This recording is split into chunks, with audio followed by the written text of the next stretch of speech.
안녕하세요. 매매 잘 하셨나요? 요즘 시장은 한마디로 말하면 트럼프의 서바이벌 게임이라고 할 수 있을 것 같은데요. 트럼프 대통령이 전쟁이 빨리 끝날 거라고 했다가 다시 폭격할 거라고 했다가 계속 왔다 갔다 하니까 세계 증시는 물론 우리도 서바이벌 게임을 하는 것 같네요. 그리고 이 오픈 영상은 그동안 제가 매매한 것 중에서 도움이 될 만한 것들을 하나씩 말씀드렸는데 앞으로는 시황이나 상한가 종목들을 소개하는 것으로 포맷을 바꾸려고 하는데요. 반응이 괜찮으면 계속하고 아니면 다시 생각해 볼게요.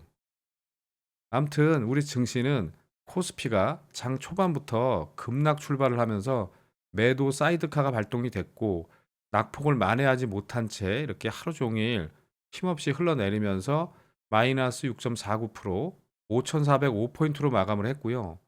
그다음에 코스닥도 마찬가지로 계속 하락하면서 마이너스 5.56%, 1,096포인트로 마감하고 대부분의 종목들이 뭐 시퍼렇게 멍이 들었는데요.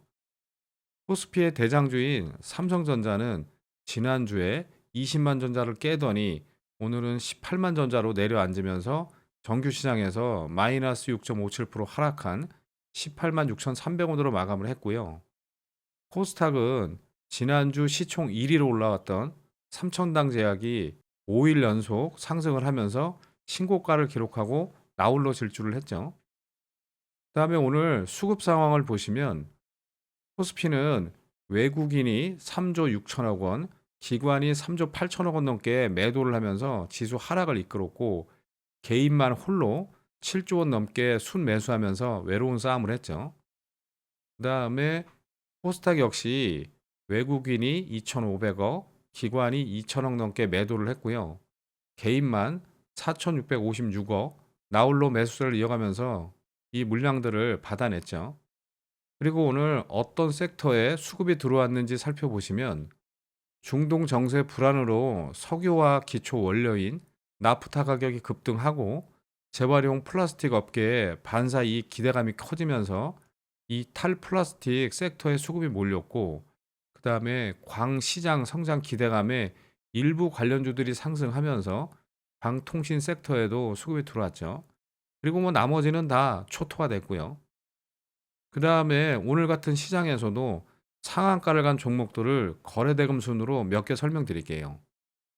그리고 가급적 거래대금이 300억 이상 나온 종목을 대상으로 말씀을 드릴게요. 구독, 좋아요, 알림 설정을 잘 해놓으시면 마법 같은 행운이 찾아올 수도 있습니다. 먼저 차백신 연구소인데요. 2000년에 설립된 바이오 벤처 기업으로 독자 개발한 면역 증강 플랫폼 기술을 활용해서 만성 B형 간염 치료 백신 그리고 항암 면역 치료제를 개발하고 있는데요. 오늘 최대 주주 변경 소식에 이렇게 상한가까지 가고 52조 신고가로 입성을 했어요. 이 차바이오텍이 보유 지분을 소룩스에 넘기면서 경영권이 이전되니까 사업 재편과 신규 성장 기대감이 반영이 된 거죠. 이 차바이오텍은 보유 중이던 차백신 연구소 지분 33.31%를 소룩스와 아리바이오 투자 목적 펀드에 양도하기로 했고 소룩스는 약 14.69% 지분을 확보해서 사실상 경영권을 행사하게 된다고 하네요. 이 종목은 일봉을 보시면 그동안은 뭐 거래량이 거의 없다가 지난 목요일 같은 이슈로 이렇게 상한가에 보내고 금요일에는 긴 윗골이 달린 음봉으로 마감했는데요. 오늘 다시 이슈를 터트리면서 양음양 로켓 패턴을 만들고 불을 뿜었죠. 거래대금은 1,330억 넘게 나왔고 분봉을 보시면 아침에 4% 넘게 개파락으로 시작했다가 마이너스 9% 넘게 뺐다가 다시 들어 올려서 18% 넘게 상승했다가 21선 아래까지 조정을 주고 계속 이렇게 횡보하다가 오후에 다시 들어 올려서 2시 전에 상한가에 말아 올리고 살짝 풀렸지만 다시 잠궜죠. 앞으로 어떻게 움직일지 매수할 자리가 나오는지 지켜보시고요. 그다음에 경영권을 행사할 이 소룩스는 당연히 같이 봐주시는 게 정신건강과 치매 예방에 좋겠죠. 그 다음은 에코플라스틱인데요. 하이퍼 플라스틱을 통한 초경량 부품을 개발해서 현대 기아차를 비롯한 글로벌 완성차에 공급하고 있는데요.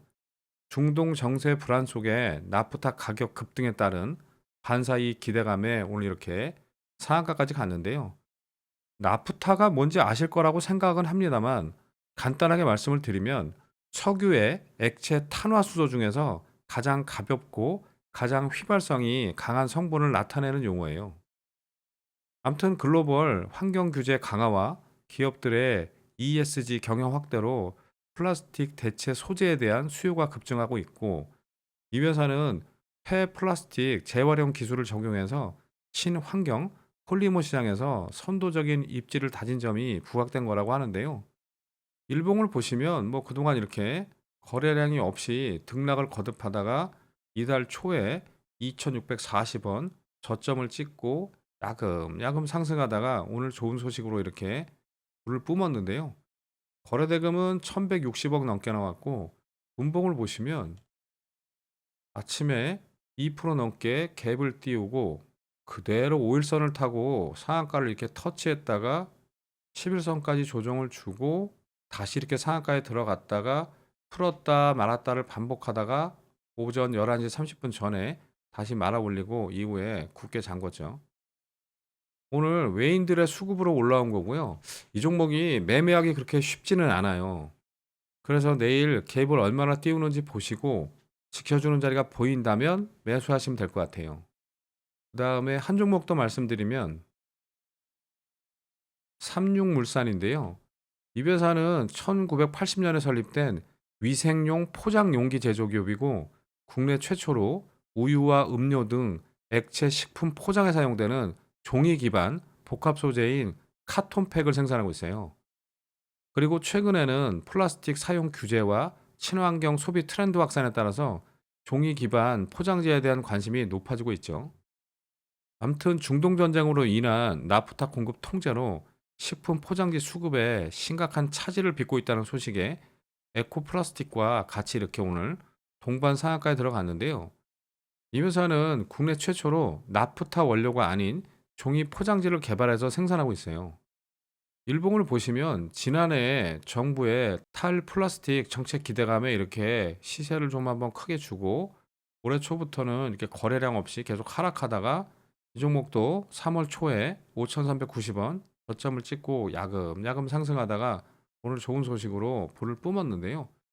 거래대금은 420억 정도 나왔고, 분봉을 보시면 아침에 4% 넘게 갭을 띄우고 20% 정도 올렸다가 21선 아래로 내려와서 이렇게 야금야금 상승하다가 오후 2시쯤 갑자기 들어올려서 상한가에 말았죠. 여러분들 그 휴게소 자리가 뭔지 아시죠? 이렇게 5일선, 11선, 21선이 정배열이되는 자리, 이런 자리에서 매수하시면은 그나마 좀 안전한 편이에요. 그런데 가급적 이런 자리가 오전 또는 오후 2시 이후에 나오는 게 좋겠죠. 그러니까 오늘 이 종목은 가장 매수하기 좋은 자리는 여기였어요. 여기서 매수했다면 뭐 상한가까지 수익을 잘 낼 수 있었겠죠. 더 자세히 말씀드리지는 않을게요. 아무튼 상한가 종목은 여기까지 설명드리고요. 그리고 상한가에 들어가지는 못했지만 3등주로 움직인 이 세림 BNG 한국 패키지 정도는 같이 묶어놓고 보셔야 이 사람이 짝짓기 매매를 할 줄 아는 사람이구나. 이 정도 인정을 받을 수 있을 것 같아요. 그래도 항상 상한가를 간 종목들을 먼저 보시고 놓쳤을 때는 그 다음 3순위, 4순위 이렇게 보시는 게 더 좋을 거라는 생각이 드네요. 암튼 요즘 시장이 불안하고 트럼프 대통령의 이란을 향한 최후 통첩 시한이 하루밖에 남지 않았는데요. 과연 이란이 어떤 선택을 할지, 또 트럼프 대통령은 어떻게 대응을 할지 기대보다는 걱정이 되네요. 제가 앞에서도 말씀드렸지만 트럼프 대통령의 서바이벌 게임에 요즘 주식하는 사람들의 얼굴이 오징어처럼 변하고 있는데요. 그래도 꿋꿋하게 이슈가 있는 종목들 위주로 매매를 잘 하실 분들만 다음 영상에서 뵙겠습니다. 감사합니다.